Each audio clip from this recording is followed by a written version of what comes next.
Welcome to the Rusty Garage and Homestead. My name is Mike, and today I want to talk to you about oil filter wrenches. Now, I'm doing a service on Tiny right now, and newer tractors get a lot of complaints about the oil filters being on extremely too tight from the manufacturer. The manufacturer usually puts the oil filters on way too tight, paints over them. Luckily, these ones aren't painted over, but that paint just adds to the difficulty of removing some of these oil filters. So I wanted to show you some different options and things you can use to try to get your oil filter off of your machine. So one of my absolute favorites that works for most of the things I deal with anymore is this set of Channel Lock brand oil filter pliers. I've got those, and then I've got this bigger set. Well, a little bit longer set. See the difference? But these are my go-to just because they're small, compact, they'll fit up in tight spaces. But if it's really too tight, that's probably not going to be your best bet. Neither are these. Depending on the filter, I have had to use channel locks before, something like this, fairly long to be able to grab it and just really get into it. But that's more of a last resort. Almost. I do actually have a last resort. I'll show you here in just a second. This oil filter wrench, this is another style. Not really a fan. I really don't use this ever. I think there's been a couple times that I needed just a tight area that I couldn't open up pliers or anything, and was able to poke this up and around to get something on it to break it loose. But stuff like this, extremely cheap. It works. It's just not my favorite to use on filters in general, or especially when they're tight. Now, it's not just new machines. There's a lot of people. When I worked in the shop, I did a lot of oil changes on site. I'd go out to the field, do oil changes on excavators, dozers, loaders, whatever. And sometimes if their mechanic had messed with it or somebody else, it just depends who messed with it. They would either not put any oil or grease on the seal, or they'd put it on extremely too tight.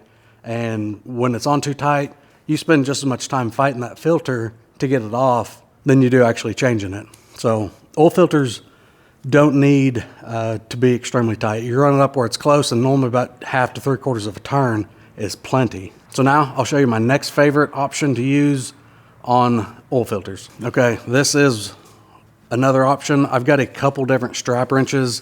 I don't remember where I got this one. I've got a snap-on one over in my other shop in the other toolbox, but these work out pretty decent.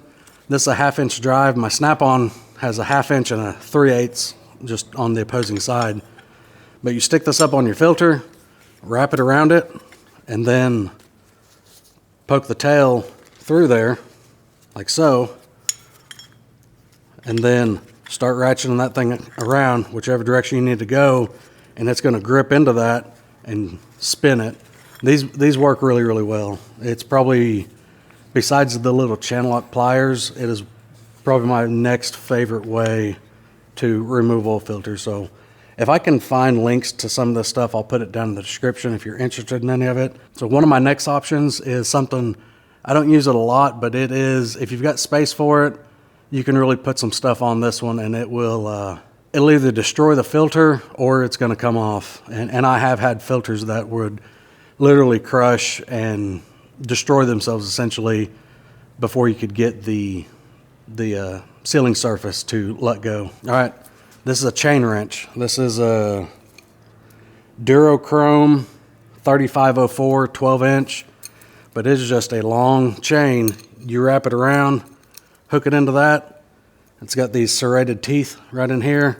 That dude will put some stuff on. You're not going to break this, so I don't have to use this a lot, but sometimes it's beneficial to have something like this to be able to get the oil filter off. But again, you need some decent room to make this thing work. Another option that I think is fairly common, I don't really like them, I don't use them that often, but a oil filter socket. This is one for one of my Harleys. It works. I kind of have to use this on the Harley because there's not much room around it, and it's not deep enough to stick out to really put anything on it, so kind of have to use it in that situation, but definitely not my favorite. This is another option, chisel and a hammer. More times than you could probably imagine, I've had to use a chisel and a hammer beating around the mounting surface to try to get a filter to break loose because it was on so tight. And a lot of times whenever they're that tight, the threads on the filter housing itself are probably galled up. So sometimes you got to use that. That's a method. Another method is a screwdriver. Multiple times I've had to take a screwdriver like this, drive it through the filter with a hammer, and use it like that to get it broke loose. Sometimes that works. You're going to make a big mess as soon as you puncture it. Oil's going to start coming out. And sometimes your filter will actually rip. The whole bottom side will end up ripping when you drive that through. That's not a preferred method to use in the beginning. But those are just some different options to use.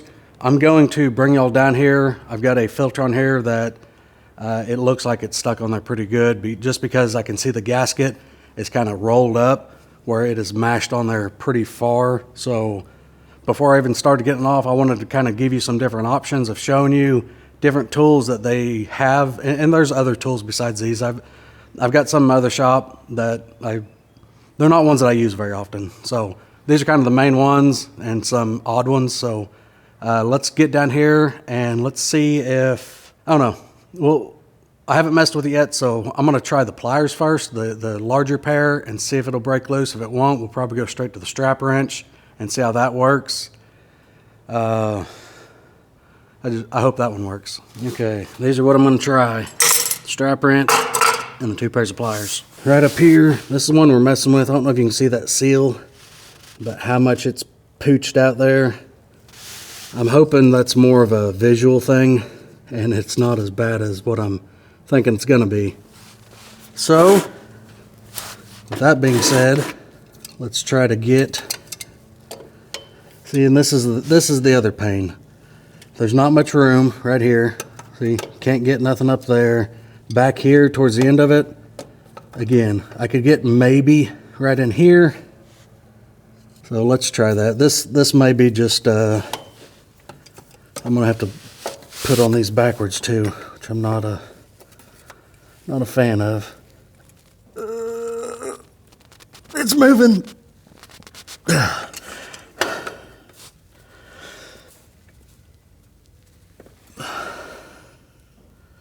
Other way, silly. Oh yeah. Okay. I'm pleased that it's coming apart or coming off.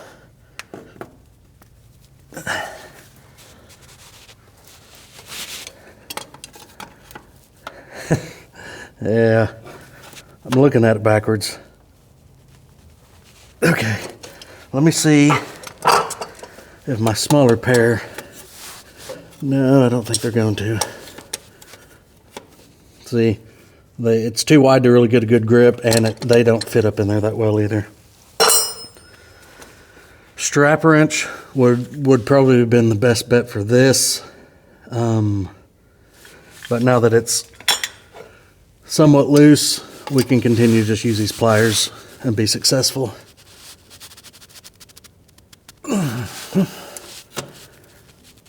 Okay, it's loosened up. There we go. Okay, get my bucket down here. Let's just get this thing loose because it's gonna puke oil out, so let's let it do that. And you can see side of this filter where it is caved in a few spots because that thing was so tight I had to squeeze on it so hard. Do what you gotta do to get these filters off. That's not abnormal that they're on that tight.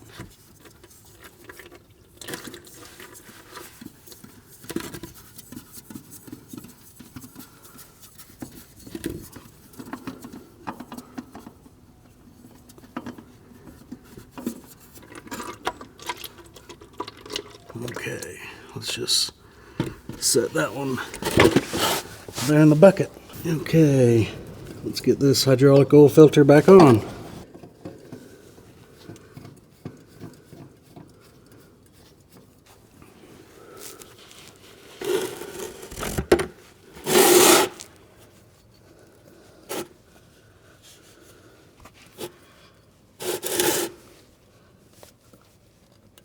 Okay, that is plenty tight. Now this one here, I'm gonna go ahead, I don't suspect this one's gonna be as tight, but we're gonna go ahead and use a strap wrench just so you can kind of see how that works. So I'm gonna hold this here. I'm gonna run the strap up and over. See if I can not do it backwards this time. So, just like so. And I'm gonna feed this strap back through here. These work great. This would have been good for that side over there because of the tight clearances around it. There's not as much tight clearances around this one, but so now get this thing spun around here.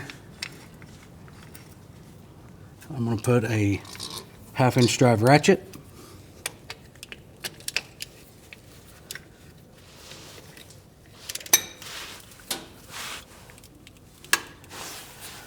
Well, maybe this one is tight. Oh yeah. See how that whole housing's deflecting? It's moving. Oh yeah. And I'm not totally letting off of this. I'm just kind of letting off some and sliding it back down. Okay. That one's loose. So, strap wrench, they work great. You can really put some stuff on them.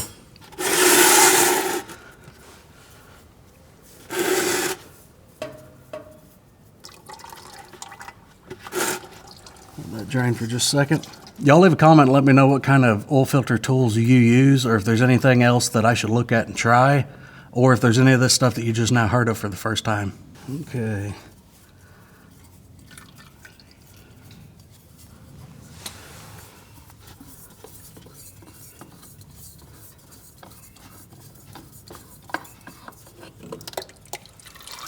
Okay, that side feels good.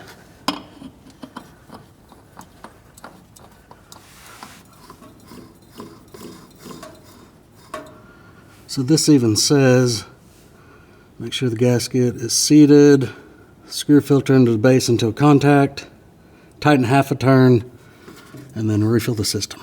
So that's contact, 1/2 turn. That's not quite half, but that's tight enough. All right, everyone. Those filters were about as tight as I was expecting. I was hoping that they weren't worse. There was a lot of deflection on that smaller filter because it was tighter than it needed to be. So hopefully you guys learned something. Leave a comment. Is there any of these tools that you haven't seen before, or is there other ones that I should probably take a look at that would probably help me out in the future? But I appreciate you being here. Appreciate you watching, and we'll see you guys in the next one. Thanks.